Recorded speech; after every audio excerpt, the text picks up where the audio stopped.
Right now, Give it to me. I believe the 5 major gatekeepers, black bourgeoisies, for white America against black America. The 5 people who I believe help them control their Negro problem. Making me nervous. Right?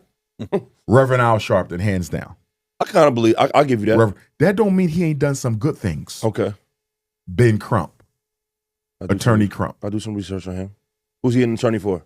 For people that don't know. Most of those families who lost someone to police violence. Okay. Okay. He always on a mic. He always on a mic on camera. Okay, I got you. Dark skin dude. Yes. Okay. He's done some good things. Okay. Who else would I put in the black bourgeoisie? Who's a popular black politician? Who's somebody in office black people really like? I'm gonna give you a group. Okay. Those are 2 individuals. Okay. I'm gonna give you a group. Okay. The Congressional Black Caucus. This is every black congressperson in DC. Okay. Right? It's about 60 of them. As a group, they would be one. I'm gonna say them as a group. Because as individuals, none of them are really strong enough to hold the attention of the people. They're not that popular. Now, the last 2 spots, okay, I'm gonna save for all your elite black entertainers. Here we go. You gotta put LeBron James in there. Damn, you Jay-Z. think so? Hold on. Listen to what I'm saying. I like LeBron as a person. Stay with me. Slow down. Great father. Okay. When I remember what the job is. I'm listening. The job is, as a black bourgeoisie gatekeeper, to get the black vote, to not give voice to the true issues that affect black people. So here's the question. If someone says, I don't think LeBron James qualifies as a member of your black bourgeoisie, what has LeBron James given voice to that is relevant for black people in America? He's had some good moments. Give me a major issue he has championed for black people. His entire career, give me one. A major issue. You saying the issue as if like when what happened with George Floyd and then but I feel like he said some things to like because like You're Donald Trump was words. I'm talking about deeds. Give me an issue he has championed. Let me tell you my school issue. in Cleveland, maybe. That is a public school. You know he don't own that. I ain't know that. That's a public school, brother. The taxpayers pay for that. Damn. He provides incentives, and he does a good job with the school. I'm not taking nothing from LeBron. I got to read. But he ain't built no school. None of these celebrities have built the school. They all got charter schools and public schools. Okay. But give me an issue he has championed. Give me an issue Jay-Z has championed. And I like Jay as a person. Hove? Give me an issue that black people suffer from that he has championed. Black jobs in New York when he did the Barclays Center. Do you know how many black people got displaced so they could build the Barclays Center? Are you crazy? You talk about gentrification. Did we just get finished talking about gentrification? Hove and Braun.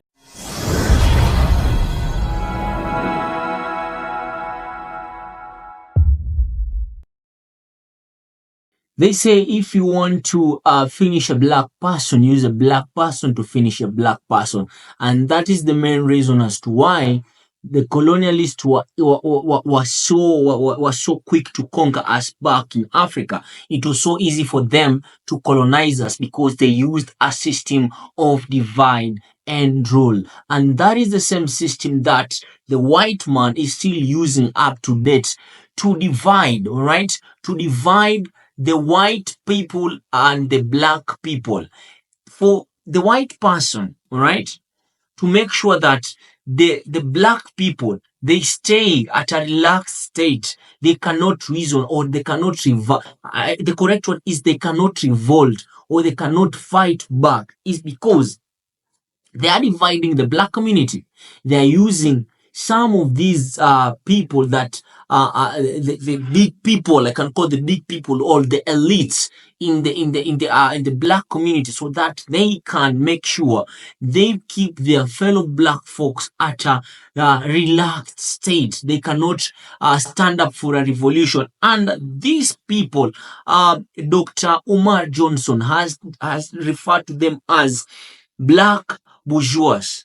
These black bourgeois are used to oppress black people on behalf of the white people, all right? So, the clip that I'm about to show you by Dr. Umar Johnson, by the way, credits to Sai Ari and Not Story Show for this very powerful podcast. I think black folks, we have something that we can we can learn from this podcast, and I will come back to explain further or give my commentary after the video. But before that, kindly make sure that if you're new to this channel, make sure you give me a subscribe. Take me to 1,000 subscribers, kindly. I'm asking for that. And then number two, don't forget to turn on post notification that every time I post a new video, you'll be the first person to get notified about that video. And then make sure that you give this video a thumbs up so that it can be recommended to many people. We can keep on having a conversation in the comments, so don't forget to comment. And also, this message is supposed to get you brother and sister, so the most ideal thing that you can do right now is to share. Hit the share button, and then everything is gonna be all right. So guys, let us jump straight into the video. Do you live in a full black neighborhood right now where it's nothing but blacks? I live in a full black neighborhood. Here's the Is thing. it the hood though? It's the hood. Why Here's though? the thing. Because I'm safer amongst my own people, especially being a political activist. I take my chances with the drug dealers and the Facts. bullets than I would in a white suburb. Absolutely being Real who I talk. am. Because there's very few other political activists who are as unapologetic as I am. So I get more attention than I should. For example, if we go back to the 60s, right? You had Malcolm, you had King, you had Medgar, you had Huey Newton, you had George Jackson, you had Fred Hampton, you had SNCC, you had CORE, you had the Nation of Islam, you had the Freedom Riders, you had the sit-ins. So J. Edgar Hoover and the FBI had about 15 legitimate black organizations they had to monitor. There wasn't one person who got all the attention, right? Now, in Garvey's day, Garvey got more attention because he had Du Bois, but Du Bois wasn't really a militant, even though he's a Pan-Africanist. He was just the NAACP's magazine's editor, right? So not really a revolutionist, right? You had a few other ones, but Garvey kind of captured most of the attention because of what he was doing. Right. He had the largest organization of all time, right? Right. So with me, I don't have a Huey to get some of this heat off of me. I ain't got a Fred Hampton. You got other brothers in the conscious community, but unlike H. Rap Brown, unlike a Malcolm, unlike a Hampton, unlike a George Jackson, they don't do work. They're not activists. Right.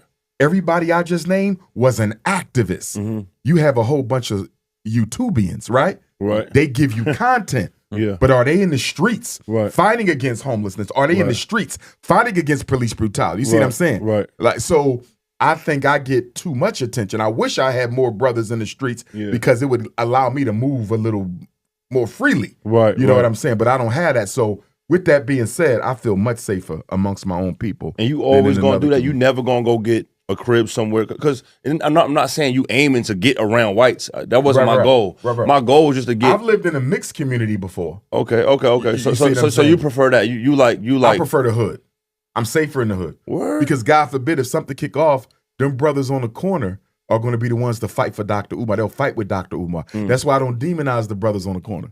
Because at the end of the day, they're political prisoners too. They're there because of a lack of opportunity. I went to school with them guys. Right. I'm where I am. I got the 6 degrees because my father was in my house. And because my father was in my house, the school dealt with me differently. I was given opportunities they would never got. Some of them were way more intelligent than I was, but their father wasn't there. And so they was treated like throwaway children. You see what I'm saying? So me, as opposed to many in the black bourgeoisie, right? Right. And I'm not in the black bourgeoisie. I just happen to have the credentials. What's the black bourgeoisie, to that. bro? The black bourgeoisie are economically and academically elite Negroes who share the same attitudes towards the black oppressed that mainstream white America has. Damn. They see them as leeches, useless eaters. They have no respect for them, no loyalty to them. They'll use them for a vote and throw them right back. They are as interested in getting rid of black folks as the most bigoted white person is. The black bourgeoisie is the second greatest enemy to black America, because without the black bourgeoisie, the white power structure could not do to us what they're doing to us. The black bourgeoisie makes the racism more palatable to us. They help us digest the oppression more. This is why you got NFL, NBA, gangster rap, the comedy, because you need these stepping fetchers around to make black people comfortable enough to tolerate the oppression so they never push back against it. Hold on. The job of the black bourgeoisie is to put you to social sleep so you never wake up to a revolution. I got you. And I'm not asking you to clickbait name people. No problem. And I want to understand who, if you were to say who was the main 5 black bourgeoisies, as you're saying, who are you describing? And when I say them, I'm trying to get an example. Yes, sir. When I say them, I don't say them to disrespect. I got you. Yeah. I say it because it's factual. Okay. Right now, give it to me. I believe the 5 major gatekeepers, black bourgeoisies, for white America against black America. The 5 people who I believe help them control their Negro problem. Making me nervous. Right? Reverend Al Sharpton, hands down. I kind of believe, I'll give you that. That don't mean he ain't done some good things. Okay. Ben Crump. Attorney Crump. I'll do some research on him. Who's he an attorney for? For people that don't know. Most of those families who lost someone to police violence. Okay. Okay. He always on the mic. He always on the mic on camera. Okay, I got you. Dark skin dude. Yes. Okay. He's done some good things. Okay. Who else would I put in the black bourgeoisie? Who's a popular black politician? Who's somebody in office black people really like? I'm gonna give you a group. Okay. Those are 2 individuals. Okay. I'm gonna give you a group. Okay. The Congressional Black Caucus. This is every black congressperson in DC. Okay. Right? It's about 60 of them. As a group, they would be one. I'm gonna say them as a group because as individuals, none of them are really strong enough to hold the attention of the people. They're not that popular. Now, the last 2 spots. Okay. I'm gonna save for all your elite black entertainers. All right, here we go. You got to put LeBron James in there. Damn, you think so? Hold on. Listen to what I'm saying. I like LeBron as a person. Stay with me. Slow down. Great father. Okay. When I remember what the job is. I'm listening. The job is, as a black bourgeoisie gatekeeper, to get the black vote, to not give voice to the true issues that affect black people. So here's the question. If someone says, I don't think LeBron James qualifies as a member of your black bourgeoisie, what has LeBron James given voice to that is relevant for black people in America? He's had some good moments. Give me a major issue he has championed for black people. His entire career, give me one. A major issue. You saying the issue as if like when what happened with George Floyd and then he, but I feel like he said some things to like because like You're Donald Trump was words. I'm talking about deeds. Give me an issue he has championed. Let me tell you my school issue. in Cleveland, maybe. That is a public school. You know he don't own that. I ain't know that. That's a public school, brother. The taxpayers pay for that. Damn. He provides incentives, and he does a good job with the school. I'm not taking nothing from LeBron. I gotta read. But he ain't built no school. None of these celebrities have built the school. They all got charter schools and public schools. Okay. But give me an issue he has championed. Give me an issue Jay-Z has championed. And I like Jay as a person. Hove? Give me an issue that black people suffer from that he has championed. Black jobs in New York when they did the Barclays Center. Do you know how many black people got displaced so they could build the Barclays Center? Are you crazy? You talk about gentrification. Did we just get finished talking about gentrification? Hove and Braun is like so. No, we like them, right? We love them. That's why they're black elites, because the white power structure know you love them too much to hold them accountable for not fighting for you. That's the whole purpose. See how you feel? That's Hove. That's LeBron. That's exactly why they're the gatekeepers. I gotta look deeper into it. I gotta look deeper. So, this is all you gotta ask yourself. I gotta look deeper into it. Now, here's a point I want to say on this black bourgeoisie piece. I can't believe you said Hove. Up until the year 2000. Shit. Up until the year 2000. Okay. Remember, the NFL gave Jay-Z that contract. Yeah. As a way to distract from the fact that they wasn't going to give Colin Kaepernick his job back. That was a distraction? Yes. Well, he been putting nothing but black entertainers on the stage at the Super Bowl. That ain't the point. That ain't Colin good? Kaepernick lost his career because he protested police brutality by taking a knee, and he never got his career back. Give him his job back. Giving Jay-Z a contract to distract from the fact that you oppose justice for black people is not acceptable. Damn. And you thought Jay-Z should have fought for Colin? Because I think when they was asking him about Colin, he would stray away from the question a little bit, right? Yeah. Because he's at the table now.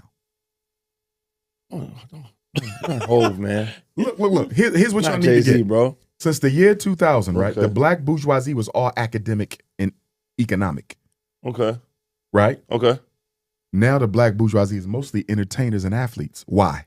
Why did they shift from the academically elite? If you go back to Dr. King's day, the black bourgeoisie was all scholars, activists, leaders, right? Yeah. Now the black bourgeoisie is more entertainers. Steve Harvey is a member of the black bourgeoisie. You think so? Of course. Remember, this is not an official, here's your ID card. Right. This is, we know we can trust you to protect us when we need you. You understand what I'm saying? So the point is, the reason they have to use entertainers now, there's no academically elite black men or women who are strong enough to hold the attention of black youth. You don't have a Dr. King. Jesse Jackson is of age now. Al Sharpton ain't relevant no more. You follow me? So you got to use entertainers. You got to use athletes and entertainers. Because of their influence. And guess what? They're the best people to use because they are the exact people our children look up to. Think about that. LeBron James and Jay-Z as gatekeepers, I ain't never got to worry about a serious movement from black youth because they never going to give voice to God damn.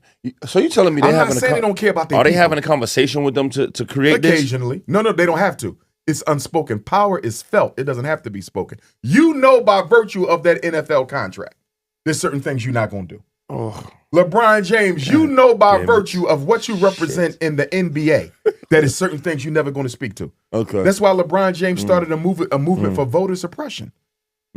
After all remember, he stopped the protest. Remember the Milwaukee Bucks during the playoffs in the bubble? They was going to protest. Yeah. LeBron James cancel the league. LeBron James stopped it. Yeah. That's why they gave him the ring. Come on, man. They engineered that bubble ring for LeBron for keeping the NBA from being boycotted. They would have lost too much money. LeBron James is a company man. Why you think when Israel went to war with Palestine, LeBron James and Maverick Carter, I believe it was, issued a statement and said, we stand with Israel. How you going to stand with the oppressor against the oppressed? So you saying that was a bad thing? If you are a black man and you understand what black people have been through in this world in terms of slavery and racism, how can you stand with the group that has annexed another people's territory? They colonized another people's territory, denying water, food, killing innocent people. It's a genocide. Stopping much needed resources from coming in, and you say, I stand with the oppressor over the oppressed. As a black person, that's an insult. I could never stand with the oppressor over the oppressed after what my people been through. But let me draw a parallel. He was real quick to say, I stand with Israel. But when Jalen Walker from Akron, Ohio, LeBron James' home city, remember he got pulled over by the police. He took off running. They shot him more than 100 times. No gun was found on him. Right. Guess what LeBron James said? I'm going to pray for my city. So if you can pray for Jalen Walker and do nothing, why didn't you just pray for Israel and Palestine? You didn't pray for Israel and Palestine. You said, I stand with Israel. So why did you stand with Jalen Walker? Look at the weakness there. You don't stand for the black man who was murdered by the police, but you'll stand with Israel against the Palestinians. I think he stands with them now. No, why are you thinking? You should know. What you thinking for? I mean, it's not my man's. I mean, I'm just. But you see what I'm saying? I'm saying I feel like he does say things in. But you're missing the point. You got to separate the woods from the forest. Okay. What are you doing to address a major miseducation, mass incarceration, gentrification, police genocide, access to wealth? Those are the 5 problems. Got you. Then I give you the 5 institutions. We don't own a single independent black hospital in America. Not one. Almost no black supermarkets. Our people live in food deserts. When they do eat, they think they're eating food, they eating chemicals. Where the supermarkets at? 2, grassroots black banks that invest in the black community. Where they at? You only got about 3 dozen black banks and they don't invest in the black community. 3. Damn. Right? Then you need, I said bank, hospital, supermarket, and your independent schools. Okay. And then the 5th one, distribution and manufacturing and distribution. We need our own manufacturing. You know how many jobs we create for black people if we made our own shoes, made our own bags, made our own cosmetic, make your own toothbrushes, make something. We are the consumers of this country and of the planet. And the social equivalent of consumer is slave. Black people produce nothing. We consume everything.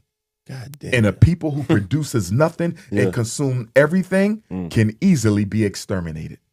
Welcome back to my channel, guys. So who are these black bourgeois that Dr. Umar is talking about? So in a layman's language, we can say that these are economically and academically elite Negroes who can who share the same attitude with the whites who find it okay to oppress black people, or people who are being used by the white people or the white community to oppress the black community. And how does this thing happen? Right? So they keep black people at a constant state of relaxation. Like, for instance, he has given an example of some of these top five black elite or black entertainers that are used to keep the black community at a relaxed state of mind so that they cannot revolt. These people, they entertain the black community. You cannot you cannot doubt someone, right? When these people come with an agenda on behalf of the white man, right? For instance, I can say also the former president of the United States, Barack Obama, was one of these black bourgeois people, because he was there just like he was in the White House just like a puppet. So when you see people like this, that they make sure that black people will not stand up against white people. Like, they cannot stand up for anything. They themselves cannot stand up for anything. So they are used to keep these black people relaxed so that they too can also not stand up for anything. And what are the effects of what are the effects of some of these having these people in a society? Right? You find that some of these effects is you will never find a black society that has prospered. Right? That's why you'll find that these people, they're being, for instance, they're being used to push a certain product to the black community. It will make sure that they will make sure that these black individuals, they do not become creative to come up with their own stuffs. They don't have their own line of manufactured products. They don't have their own line of supermarkets. They don't have their own line of schools, hospitals. These social amenities, there is none that is black owned in the United States. They don't have. Why? Because we have these people who push white agendas. Like, they don't want black people to get awakened. Remember, this is Awakened Africa, so we want each and every one of you to get awakened. All right. So these people are also enemies to the black people, the same way white people who don't want the prosperity of black people. These are just also enemies to the black people. You see, like the National Football League, the National Basketball Association, NBA, the gangster rap, these comedians, they used to make black people comfortable. Like, they're going just there to entertain people so that black people can be comfortable, right? So they put people to social sleep so that they can never revolt or stand up to fight for their own rights. And then they don't give voice to the real issues that affect black people. They cannot stand up for anything. I've said that before. They cannot stand up for anything. They cannot, black people are facing this issue. There is police brutality. Someone cannot just stand up and say that I'm fighting this police brutality. Why? Because most of them, you'll find out that the black bourgeois ain't ready to lose their jobs, careers, and the privileges for the sake of the black folks, because you know that these jobs, careers, and their privileges are being supported by the white folks, of course. So you find that one problem that black people, they don't find these black bourgeois as a problem, is because the black folks love them so much that they cannot hold them accountable for not fighting for their rights. All right. So and these entertainers, especially in the entertainment industry, the footballers, the comedians, the artists, rappers, these entertainers make the best black bourgeois because they are the people who children and youth look up to. So you'll find that these black bourgeois, they make for entertainers, they make the best black bourgeois, because you find out that a kid who has a dream to become the best basketball player in the United States, of course, he or she will look up to LeBron James. If someone wants to become a good rapper, he or she will look up to Jay-Z. If they want to become a good movie producer, they become they look up to people like Taylor Perry. So these people are used to keep black folks in a constant state of relaxation. social sleep so that they cannot stand up and fight for their rights. I hope, guys, you've learned something from this video, and it is my sincere hope that we are all going to get awakened. Black folks, my black brothers and sisters back in the United States, let us make sure that we watch this video, share this message to your brothers and sisters so they can also get awakened. Don't forget to like so that this video can be suggested or recommended to as many people as possible. Hit the share button. Also, don't forget to turn on post notifications that every time I post a new video, you'll be the first person to get notified. Taking me to 100,000 subscribers, guys. I'll be more than grateful. Thank you for watching this video. I hope to see you in my next video. Of course, this is Awaken Africa, and I'm your host, Bemo. Peace out.